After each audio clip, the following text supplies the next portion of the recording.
Alright, question 2.34 it says using series and parallel resistor combination, find the equivalent resistance seen by the source in the circuit of figure this and find the overall absorbed power by the resistor network. Alright, so it looks pretty complicated, but it's actually not. In the book, there's like a good example of going through. I'm just gonna like zoom this so we can work. Oh, this looks terrible. Yeah, that's better ratio. Just work on it. Work on this thing. So, well, these three resistors, right? As we can tell, they're in a circuit. They are in a series, right? So what we can do is already add these three together, right? So it's 150 ohm plus 200 ohm plus 50 ohms. That's going to give us 400 ohms, right? So now after this step, well, I'm just going to use a different color for each steps. So now after what we just did,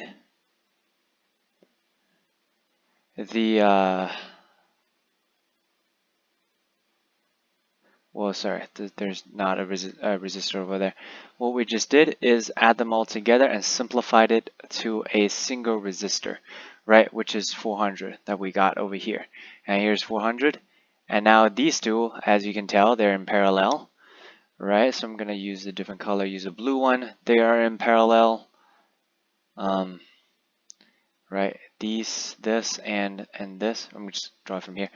So when they're in parallel and they're the same, you just divide them by 2, right? There's a little shortcut. It's going to give you 200 ohms if we combine these two together when they're in parallel. Because 100, you can do this mathematically. You can prove it to yourself, and it's going to gives you 2 over 400. This is just 200, right? 1 over that. And then you 1 over that again gives you that. Okay, so after this step, after the blue step, we got this, right? We have this as 200 ohms, right? 200 ohms. And same deal, right? Same deal. We have these these three in series. So what we're going to do is we're going to add them all together. So 70 plus 200 plus 130, it's going to give you 400 ohms, right? So after the green steps, the circuit looks like this, the simplifications, right? And this is 400. So okay, now we can tell these two are in parallel, right? And so 400, that's 200, right? 400 divided by 2, that's 200 ohms. And then after the gray steps, and now we have just a series resistor, right? Okay. Oops. All right, maybe I should turn my phone off while I'm doing this. This is 600 over here. Okay, fantastic. So now we have everything in series. It should be pretty straightforward, right? We just add these two together. 50 plus 200 gives you the total resistance, or the equivalent resistance of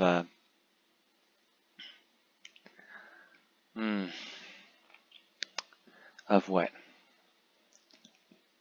Let's see.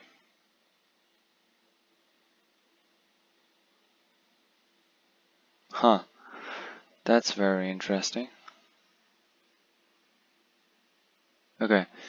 So I guess it should be fine. I'm looking at my homework, and this is the 6th edition. Maybe I should make a video for the 2nd editions as well. It's just numbers difference, right? But in the end, it should give you the same answer. And then, so what you have? You have 600 volts. You divide it by 250 ohms, right? And what is that? It's going to give you? It's going to give you well, I need a calculator. Or, let's see. I'm too tired to do this in my head.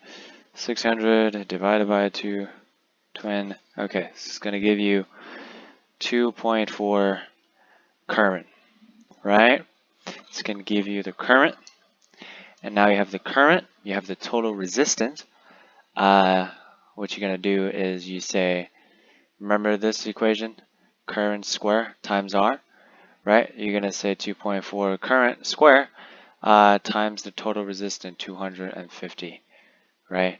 And what is that going to give you? 2.4 times 2.4 times 250 is going to give you a 1,440 joules per second, which is, or you can say 1.44 k watts, right?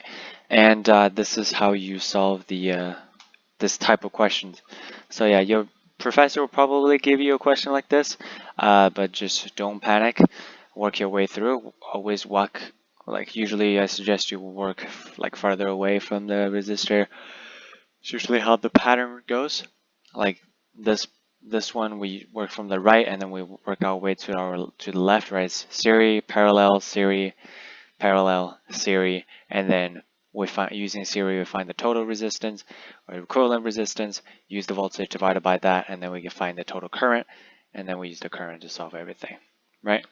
Okay, hopefully this was helpful. Good luck on your studies, and I'll see you in my future videos. Bye.